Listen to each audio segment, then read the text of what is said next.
Welcome सर्व विद्यार्थ्यांचं welcome आपल्या या युनिव्हर्सिटी अकॅडमी या चॅनलवर. मित्रांनो, जसं की आपण PYQ सिरीज चालू केलेली आहे, त्या सिरीजचा हा आता सेकंड लेक्चर आहे. बघा मित्रांनो, सर्वात महत्त्वाचं पेपर सोडवत असताना आपल्याला काही प्रश्न माहीत असते आणि काही प्रश्न माहीत नसते, परंतु जे नाही माहीत आहे ते आपण तर्काने कसे उत्तरापर्यंत पोहोचू शकतो हे देखील आपण या सिरीजमध्ये आपण ते शिकणार आहोत. चला बघूया. आज आपण भूगोल आणि चालू घडामोडी हे प्रश्न बघणार आहोत. तर 11वा प्रश्न. भारतामध्ये प्रथम क्लोन पद्धतीने जन्मलेले गीर गाईच्या वासराचे नाव होते, तर ते नाव काय होते? बघा, हा माहीत आहे काय, एकदम फॅक्च्युअल क्वेश्चन आहे, एकदम डेटाबेसवर आहे. ज्यांना हा डेटा माहीत आहे त्यांचा प्रश्न निघेल.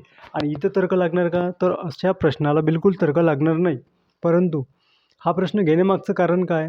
तर हा प्रश्न नुकताच पार पडलेली 11 जानेवारी 2026ला ग्रुप सी यामध्ये आलेला आहे प्रश्न.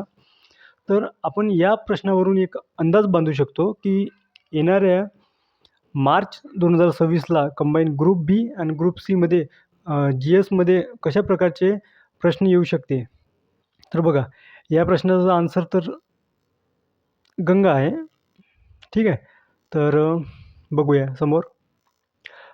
संयुक्त राष्ट्रांच्या जागतिक कार्यसूची आराखडा 2015नुसार शाश्वत विकासाची किती उद्दिष्टे निश्चित केली आहे? तर बघा मित्रांनो, हाही डेटा जरा फॅक्च्युअलच आहे. 17 गोल्स निश्चित केलेले आहे. जोड्या लावा. बघा मित्रांनो, इथे माहीत आहे का आयोगाने काय केलेलं आहे? आजपर्यंत आपण जसं आयोगाचे PYQ पाहिलेले आहे, सोडवलेले आहे, त्यामध्ये खनिजे व त्या संबंधित जिल्हे या टाईपचे प्रश्न विचारत होते. परंतु आता या पेपरमध्ये आपल्या निदर्शनात हे आलेलं आहे की आयोग एक पाऊल पुढं गेलेला आहे. म्हणजे जिल्ह्याच्या अलावा तिथील प्रॉपर प्लेस जो आहे, जिथे उत्खनन होतो किंवा जिथे साठा मोठ्या प्रमाणात आढळतो, तसे ठिकाणे देखील विचारलेले आहे. तर आपण या प्रश्नापासून आपण हे शिकू शकतो की आता समोर येणारे पेपर जे आहे त्याच्यामध्ये खनिजे व उत्पादन ठिकाण यामध्ये आपण डीप आणि त्याच्यापेक्षाही आतमध्ये डीप आपण कुठपर्यंत जाऊ शकतो, त्या पर्टिक्युलरली ठिकाणपर्यंत ते देखील आपल्याला पाहायचं आहे. बघा, लोह खनिज सर्वांना आपल्याला माहीत आहे की लोह खनिज हे गडचिरोली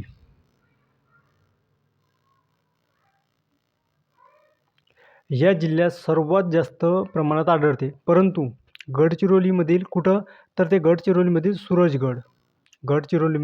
सूरजगड येथे आढळते. आता बघूया आपण की ब ला एक म्हणजे आपण सहजरित्या 1 आणि 2 ऑप्शन एलिमिनेट केले. त्यानंतर बघा, बॉक्साईट तुम्हाला मित्रांनो आपण जेव्हाही शिकलो त्यामध्ये लक्षात येते की बॉक्साईट हे सर्वसामान्य जांबामृदामध्ये आढळते. जांबामृदा ही कोकण साईड आणि पूर्व विदर्भात देखील आढळते.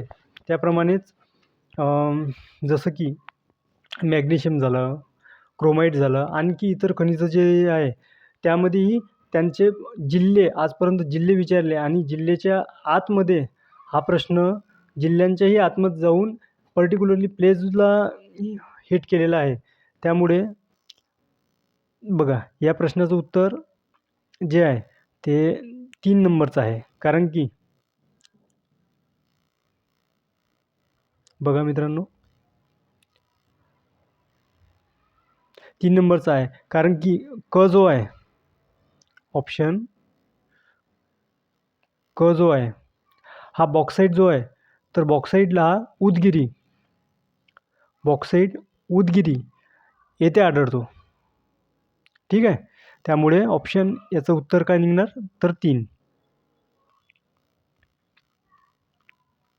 बघा मित्रांनो, खालीलपैकी कोणते प्रधानमंत्री मत्स्य संपदा योजना 2025चे उद्दिष्ट नाही? आता जेव्हाही आपण पेपर सॉल्व करतो तेव्हा सर्वात महत्त्वाचं तिथे राहतो टायमिंग. 100 प्रश्न 60 मिनिट. हा खेळ खेळत असताना आपल्यावर भरपूर प्रमाणात प्रेशर निर्माण होतो आणि त्या प्रेशरमध्ये आयोग नेहमी फसवायचे काम असे करते की हा जो इम्पॉर्टंट लाईन आहे, अनेक विद्यार्थी घाईघाईमध्ये हे वाचतच नाही किंवा वाचल्यानंतर ते व्यवस्थित लक्षात घेत नाही. इथं उद्दिष्ट नाही विचारलं आहे. इथे उद्दिष्ट नाही विचारलेलं आहे. त्यामुळे बघा, आता बघा हा प्रश्न एकदम सिंपल तरीकेनं अगर याचा आन्सरपर्यंत आपण पोहोचू शकतो जर शांततेनं विचार केला तर. बघा, 2 गोष्ट आहे जे आपण टॅकल करू शकतो. एक म्हणजे 4 पट. आता बघा, मासेमारांचे उत्पन्न 4 पटीने वाढविणे एक मुद्दा आणि दुसरा ऑप्शन मासे उत्पादन आणि उत्पादकता वाढविणे. आता बघा, कुठल्याही योजनेचे उद्दिष्ट ही जर आता मत्स्य संपदाचा आहे तर त्यामुळे हा जो आहे ऑप्शन हा सहजरित्या आपल्याला लक्षात येते की हे असणारच. असणारच. परंतु जे आहे हे 4 पट हे चुकीचं आहे मित्रांनो. तर याचं उत्तर 2 नंबर म्हणजे क आणि हे बरोबर आहे, तर हे चुकीचं आहे. बघा, नद्यावर आयोगाचा फेवरेट. नदी प्रणालीवर आयोग नेहमी प्रश्न विचारतो. बघा हा प्रश्न, यमुना नदीच्या उपनद्यांना पूर्व ते पश्चिम अशा क्रमात मांडा. नद्या दिलेल्या आपल्याला सिंधू, सिंध, चंबळ, बेटबा, केन. बघा मित्रांनो, तर या प्रश्नाचं उत्तर आहे तर ते केन, बेटवा आणि सिंध, चंबळ.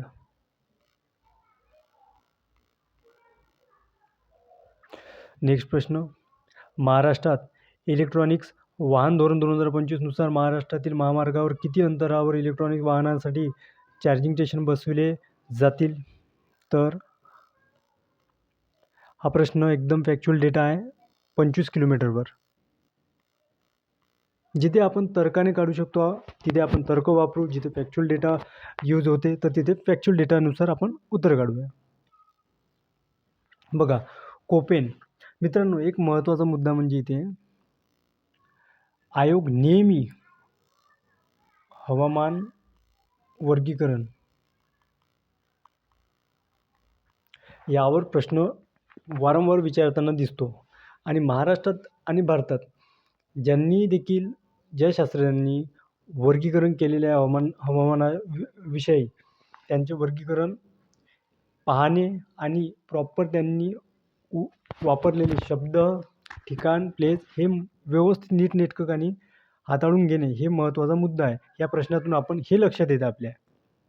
तर बघा, प्रश्न काय आहे, कोपेन यांनी केलेल्या हवामान वर्गीकरण विभागानुसार भारताच्या पश्चिम किनारी प्रदेशात कोणत्या प्रकारचे हवामान आढळते? मुंबईच्या दक्षिण साईड. ठीक आहे, तर बघा ह्या प्रश्नाचा आन्सर आहे ऑप्शन 3, कमी कोरडे हिवाळ्यासह मान्सून प्रकारे.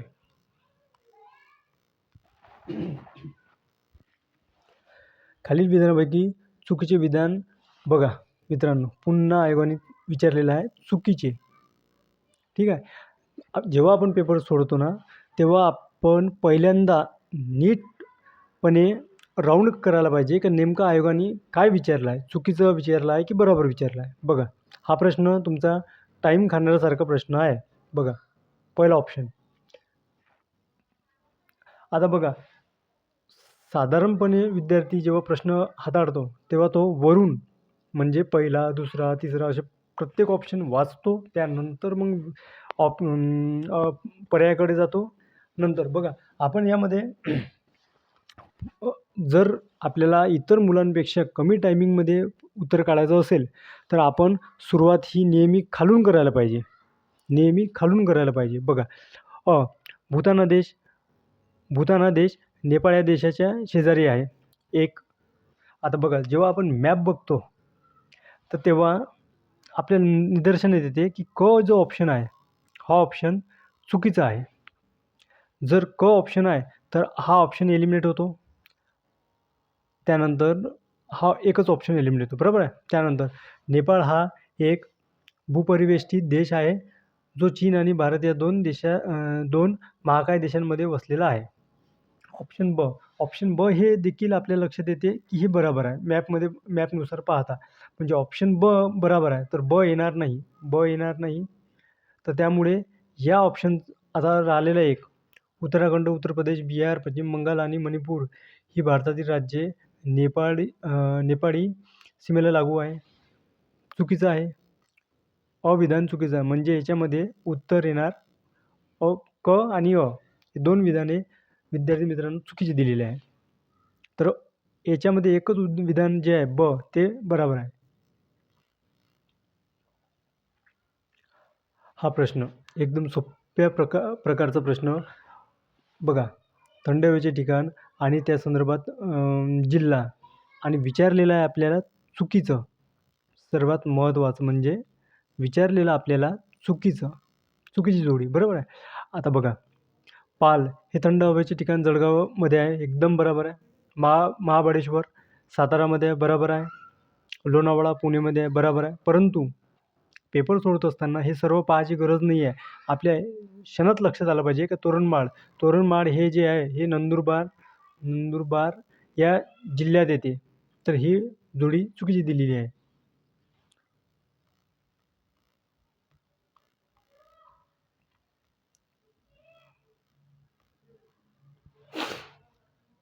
खालील विधानामधून चुकीचे बघा मित्रांनो, पुन्हा आपल्याला विचारलेलं आहे चुकीचं. जिथे चुकीचं किंवा बरोबर विचारलं सर्वात पहिले आपण तिथे अंडरलाईन करायला पाहिजे. नंतर ऑप्शनकडे वळायला पाहिजे. बघा, वर्धा व वैनगंगा या नद्यांचा संगम चंद्रपूरच्या नैऋत्यात होते, बरोबर आहे तिथे. आणि हिता ही नदी उदयास येते, जी आग्नेयास वळून तेलंगणा या राज्यात जाते, बरोबर आहे. त्यानंतर कान्हा, पेंच, बाग या वैनगंगा नदीच्या उपनद्या आहेत. तर हे देखील विधान बरोबर आहे.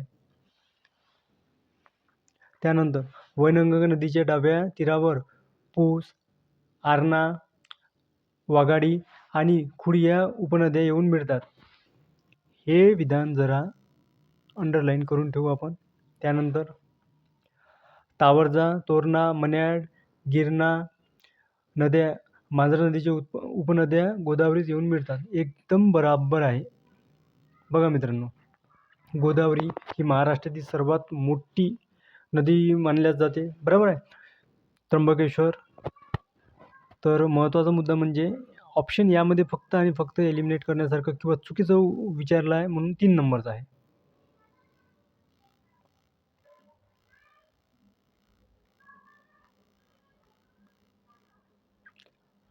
हा प्रश्न बघा मित्रांनो, हा प्रश्न आतापर्यंत आलेल्या सर्वात कठीण प्रश्न मानला जाणार. नीती आयोगाची स्थापना 1 जानेवारी 2015. त्यानंतर दारिद्र्य रेषा. मित्रांनो, दारिद्र्य रेषा आयोगाचा फेवरेट टॉपिक आहे. याच्यावर नेहमी प्रश्न विचारले जातात. समित्याचे अहवाल, समित्या स्थापना वर्ष, त्यांनी केलेले रेकमेंडेशन, हे सर्व यांच्यावर भरपूरदा प्रश्न आले, पुढेही येणार. बघा, दारिद्र्य रेषेच्या व्याख्यांचे स्पष्टीकरण कोणत्या समितीने केले? बघा, तेंडुलकर समिती 2004ला स्थापन झाली व 2009ला अहवाल दिला. त्यानंतर रंगराजन समिती 2012ची समिती आहे ती. 2014ला तिने अहवाल दिला. परंतु विजय केळकर समिती जी आहे ही 2002ची समिती आहे. परंतु ही प्रत्यक्ष व अप्रत्यक्ष करासंदर्भात आहे. तर यामध्ये उत्तर जे आहे ते लक्षात येते की फक्त आणि फक्त अ आणि ब या दोघांनीच दारिद्र्याशी संबंधित व्याख्याने केलेले आहे, बरोबर आहे. आणि महत्त्वाचं म्हणजे मित्रांनो, तेंडुलकर समिती जे आहे ना, थोडं एक्स्ट्रा पॉईंट आपण लक्षात घेऊया.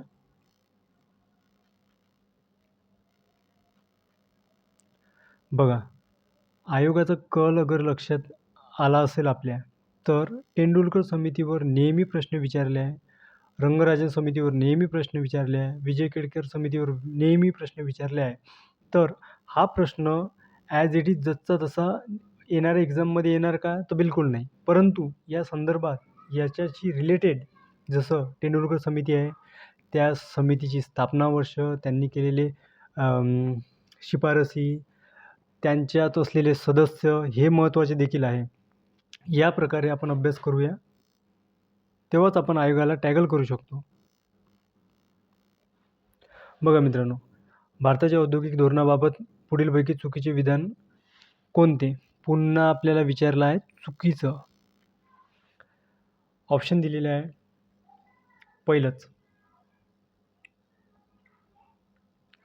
ऑप्शन काय दिलं आहे तर 1948 ऑप्शन म्हणतो प्रश्न वाचूया. 1948च्या औद्योगिक धोरणाने भारतासाठी मिश्र अर्थव्यवस्थाच्या स्थापनेचे उद्दिष्ट स्पष्ट केले. बराबर आहे, एकदम परफेक्ट बराबर आहे. त्यानंतर 1948च्या औद्योगिक धोरणापेक्षा 1956च्या औद्योगिक धोरणाने सार्वजनिक क्षेत्रातील उद्योगांना व त्यांच्या विकासाला अधिक महत्त्व दिले. एकदम बराबर आहे. परंतु 1991च्या धोरणानुसार सार्वजनिक क्षेत्रात फक्त 17. हे चुकीचं आहे. ऑप्शन नंबर सी, क 3 नंबरचं चुकीचं आहे.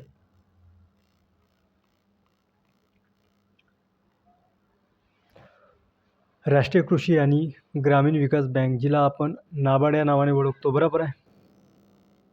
आता मित्रांनो बघा, आयोग आणि आयोगाचे प्रश्न.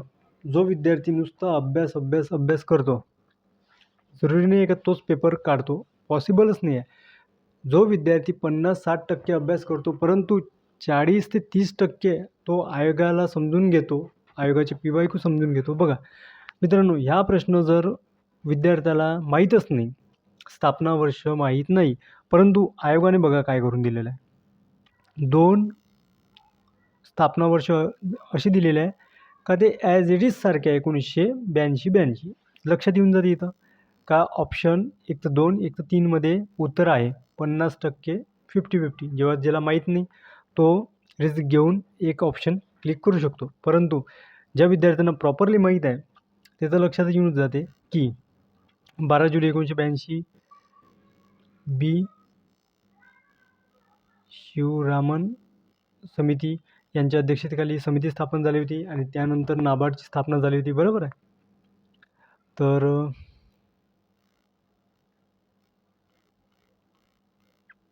बघा मित्रांनो, RBIच्या कोणत्या कायद्यानुसार शेड्यूल बँक आणि नॉन शेड्यूल बँक असे वर्गीकरण केले? हा प्रश्न कितीतरीदा आयोगाने विचारलेला आहे, कितीतरीदा. फक्त आलटून पालटून विचारला असेल, जोड्या लावामध्ये विचारला असेल, मल्टीलायनरमध्ये विचारला असेल, परंतु भरपूरदा विचारलेला आहे. बघा मित्रांनो, जेव्हाही आयोगापासून आपण त्यांची PYQ सिरीज चेक करतो तेव्हा आपल्या लक्षात येते की एकच एक प्रश्न जे एकच एक म्हटल्यापेक्षा काही आयोगाचे असे पॉईंट आहेत जे ठरलेले असते, आयोग त्याच्यावर प्रश्न नेहमी विचारतो, परंतु थोडंसं वेगळ्या टाईपनं. आता ह्या बारीनं त्यांनी सिंगल लायनरमध्ये विचारला, नेक्स्ट टाईम ते मल्टी लायनरमध्ये विचारणार, नेक्स्ट टाईम ते जोड्या लावामध्ये विचारणार, अशा प्रकारे गमवतो फक्त. बघा यामध्ये 1934च्या ॲक्टनुसार शेड्यूल बँक आणि नॉन शेड्यूल बँक असे 2 वर्गीकरण केले आहे. तर मित्रांनो, आपल्याला हे माहीत आहे का जे RBIच्या ॲक्ट 1934मध्ये दुसऱ्या सूचीमध्ये जे बँक असतात त्यांना शेड्यूल बँक म्हणतात. त्यांना RBIकडून स्वस्त दरात कर्ज मिळते, त्यांना इतर RBIकडून ज्याही सवलती आहे ते मिळतात, पण नॉन शेड्यूल बँकांना मिळत नाही. बघा मित्रांनो, पुढचा प्रश्न. हा प्रश्न जर तुमचं PYQ सिरीज अगर व्यवस्थित नीटनेटकं वाचून सोडून समजून झालं असेल तर तुमच्या नेहमी लक्षात येते. आयोग हा प्रश्न नेहमी विचारत आलेला आहे, फक्त कधी पहिला टप्पा, कधी दुसरा टप्पा, तर कधी तिसरा टप्पा, याप्रमाणे विचारत राहते नेहमी. बघा हा जो आहे हा प्रश्न हा काही पाठ करण्यासारखा नाही आहे. हा एकदा समजून घेतला, वाचण्यापेक्षा एकदा समजून घेतला ना तर आयुष्यात हा प्रश्न कधीच चुकणार नाही, कोणत्याच विद्यार्थ्याचा चुकणार नाही. बघा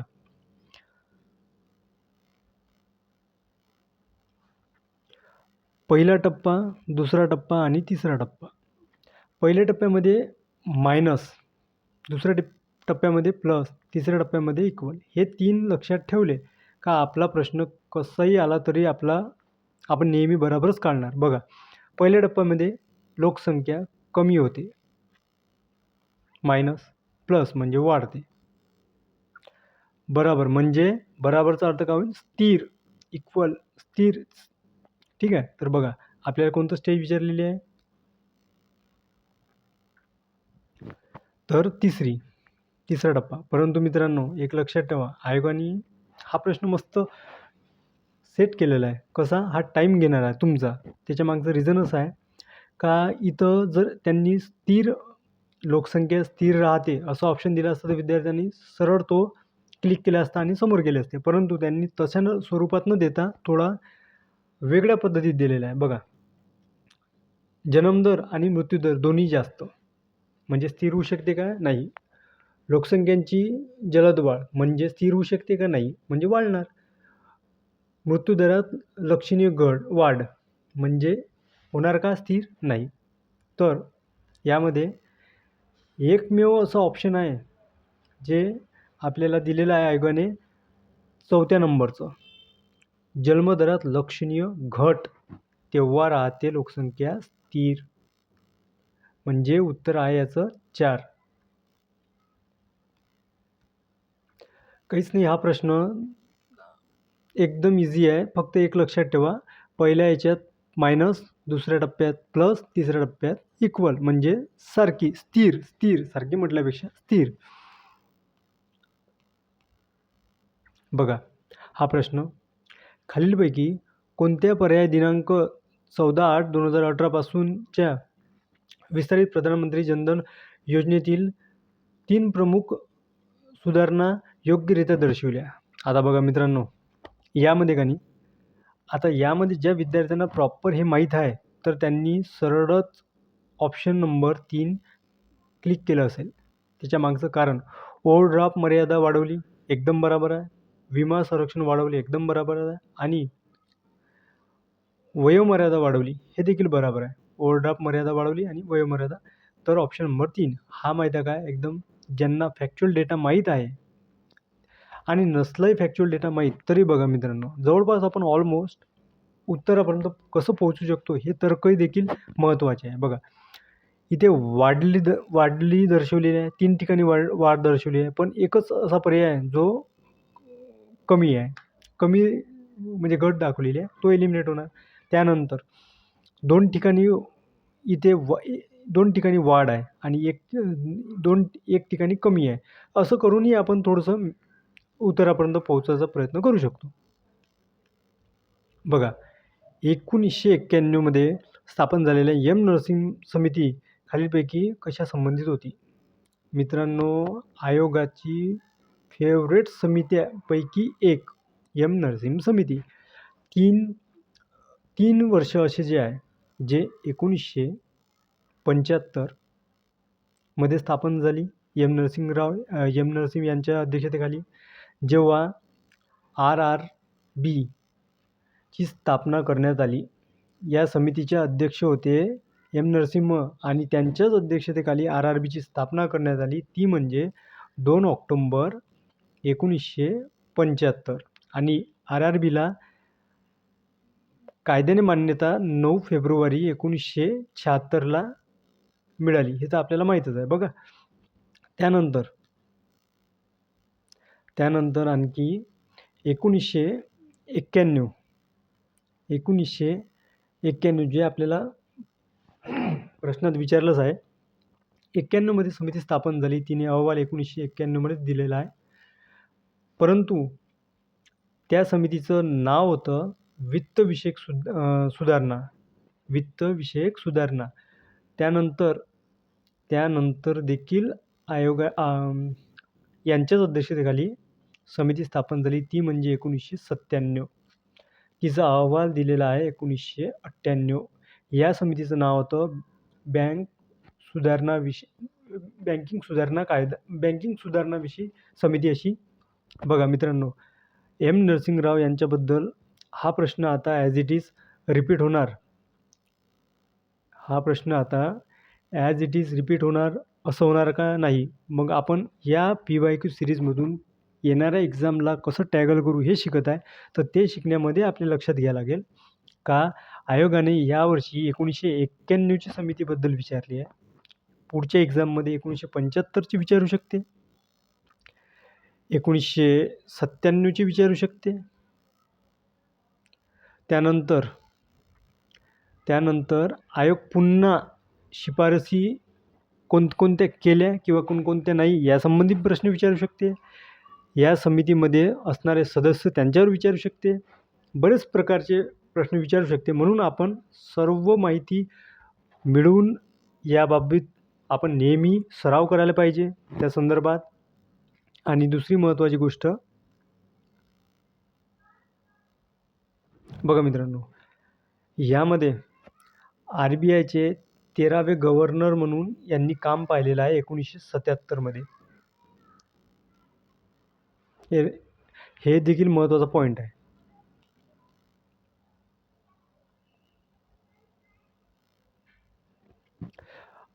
या समितीवर हा जो प्रश्न आहे मित्रांनो, हाही बरेचदा रिपीट झालेला आहे. अगर PYQ अगर आपण व्यवस्थित एनालाइज केले असेल तर आपल्या लक्षात येते. सरकारने मे 2016मध्ये राजकोषीय जबाबदारी आणि अर्थसंकल्प व्यवस्थापन म्हणजेच FRBM कायद्याचा आढावा घेण्यासाठी कोणाच्या अध्यक्षतेखाली 5 सदस्यीय समिती नियुक्त केली. तर बघा हा प्रश्न बरेचदा विचारलेला आहे, म्हणून या प्रश्नात काही लॉजिक नाही लागणार. सरळ एक क्लिक म्हणजे ऑलमोस्ट विद्यार्थ्यांना हा प्रश्न पाठ झालेला आहे. तर बघा मित्रांनो, आणि बघा आता आपण जसं LK झा समिती आहे, राजा चलैया यांना कर सुधारणाचे जनक म्हटले जाते. त्यानंतर त्यांची समिती बघा 1991मध्ये स्थापन झाली होती. आणि नरसिंह समिती याच्या आधीच वरचाच प्रश्न आपण बघितलेला आहे. त्यानंतर LK झा पुढं येणाऱ्या एक्झाममध्ये LK झा संबंधित विचारू शकते. यांच्या संबंधित समित्या निर्माण झालेल्या आहेत. त्या देखील जसं की एक LK झा संबंधित अप्रत्यक्ष करासंबंधित त्यांच्याशी एक समिती स्थापन झालेली आहे. त्यानंतर 1984च्या जवळपास आणखी एक समिती स्थापन झालेली आहे त्यांच्याविषयी. तर ह्या समित्यांचा सविस्तर अभ्यास अगर आपण करू तर आपण येणाऱ्या परीक्षेमध्ये आयोगाच्या प्रमाणे आपण टॅकल करू शकतो किंवा आपण रिझल्ट मिळवू शकतो.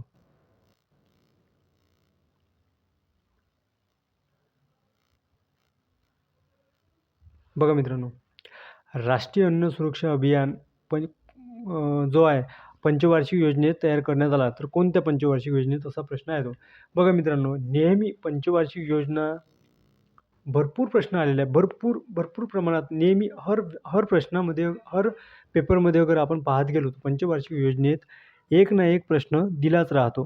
तर हा जो राष्ट्रीय अन्न सुरक्षा अभियान आहे हे माहीत आहे का 11व्या पंचवार्षिक योजना म्हणजे 2002 ते 2007च्या दरम्यान राबवलेली आहे.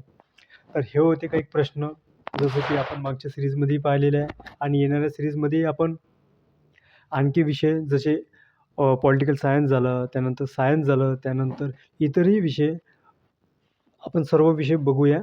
तर आजच्यासाठी इतकंच. चला, धन्यवाद मित्रांनो.